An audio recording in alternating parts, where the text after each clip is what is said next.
안녕하세요. 미국재정가이드 대니얼입니다. 미국에서 개인이 만들 수 있는 은퇴저축 플랜으로는 IRA, Individual Retirement Account라는 것이 있고, 직장에서 제공받는 대표적인 은퇴저축 플랜으로는 401k라는 것이 있습니다. 그러나 미국 직장인의 3분의 2 정도는 이 제도를 어떻게 활용하는지 잘 모른다고 합니다. 또한 미국 직장인의 절반 정도는 고용주로부터 401k 보조금 혜택을 받지 못하고 있는 실정이라고 합니다. 오늘 저는 미국 CNBC 방송국에서 알기 쉽게 정리한 영상을 통해서 미국인의 직장 은퇴연금제도에서 401k가 탄생한 배경과 작동원리, 그리고 현재까지 나타난 여러 문제점들에 대해서 알아보도록 하겠습니다. 이 영상 끝까지 시청해 주시기 바랍니다. $33.1 trillion. That's how much Americans have saved up for retirement as of September 2020. About $6.5 trillion of that is held in 401k accounts, representing nearly 1/5 of the U.S. retirement market. 401ks are an employer-sponsored retirement plan, and it's part of what we call one part of the three-legged stool of the U.S. retirement system.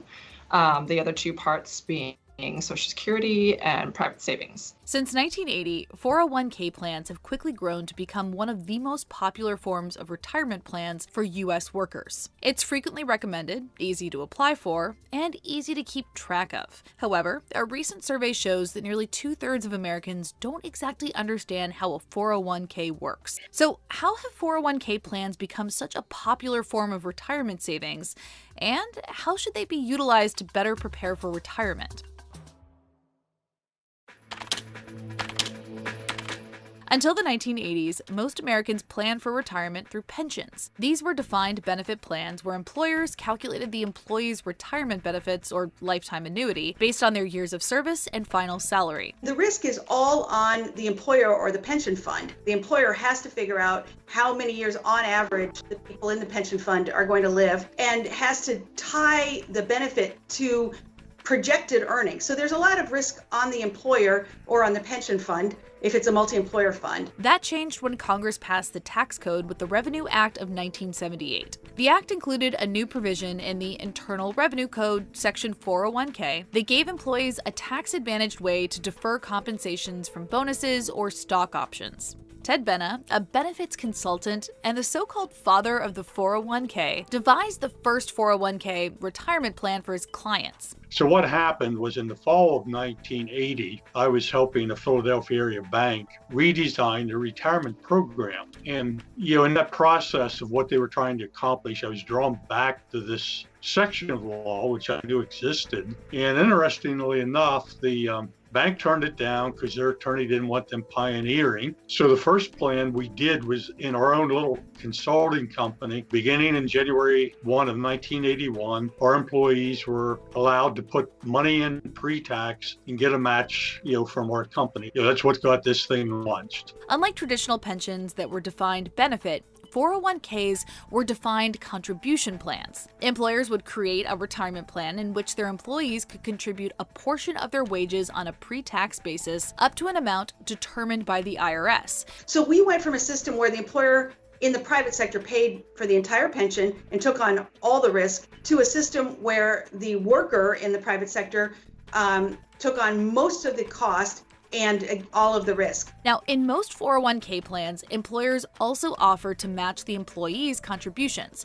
most commonly 50 cents for every dollar saved and up to 6% of the employee's pay. It's basically free money. Your company is saying, hey, if you contribute to the 401k, we're going to contribute money on your behalf too. So if you put in 4% and your company matches 4%, you have 8% going towards your goals, and only 4% was out of your pocket. So it's a win-win. 401k and other defined contribution plans like it quickly replaced traditional pension plans. From 1980 through 2008, participants in pension plans fell from 38% to 20% of the U.S. workforce, while employees covered by defined contribution plans jumped from 8% to 31%, according to the Bureau of Labor Statistics. In 2020, about 60 million American workers were participants in a 401k, with about 600,000 401k plans. Within a decade, the majority of workers overall were in a 401k rather than a traditional pension. So the switch from a traditional pension to a 401k happened very, very rapidly. The employer-friendly nature of the 401k might also have played a big role in the rapid shift from traditional pensions. 401k plans can often be offered at a minimal cost compared to pensions. It can save companies on small business taxes and also provide a competitive edge in the talent market.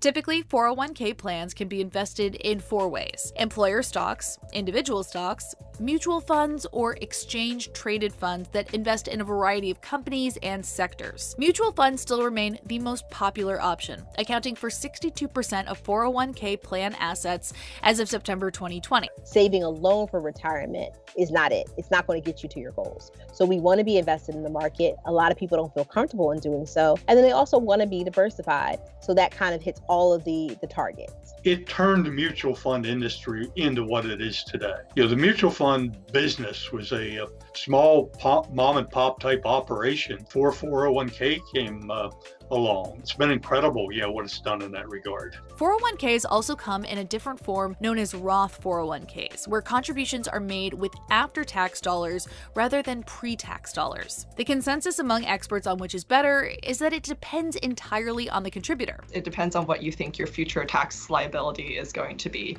and that can be kind of hard to predict. If you think you're going to be on a high wage growth trajectory and you're young right now, then maybe a Roth is better because you might face higher taxes in the future than you do now. So the younger you are, the more I would contribute to a Roth. The older you are, the more I would contribute to what's called a pre-tax account or a traditional IRA. Just depends on which one you're using. Age, along with risk tolerance, also plays a vital role in how you allocate your funds. There are funds like target date funds that help you automatically do that, especially for people who are not really familiar on how to allocate and balance their investments. And so that helps take some of the uncertainty out of it.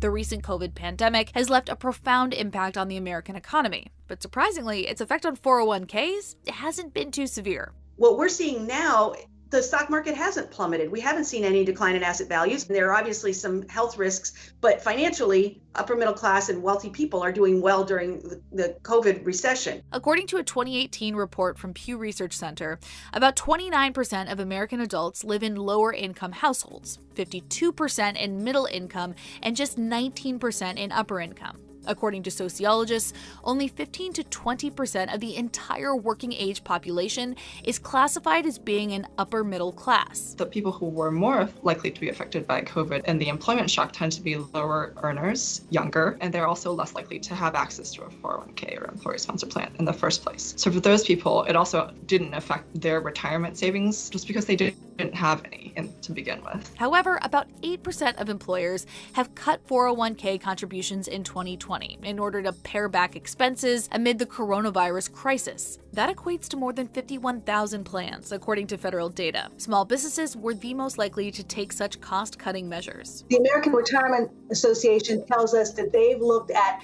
the data and they assume and they are expecting more than 200,000 small business retirement plans are at risk of termination. Now, CNBC has already reported companies like Amtrak, Haverty Furniture, companies, Lazy Boy, Marriott International. Those are just some of the companies that are suspending, reducing, or delaying their matching contributions to employees' 401k plans.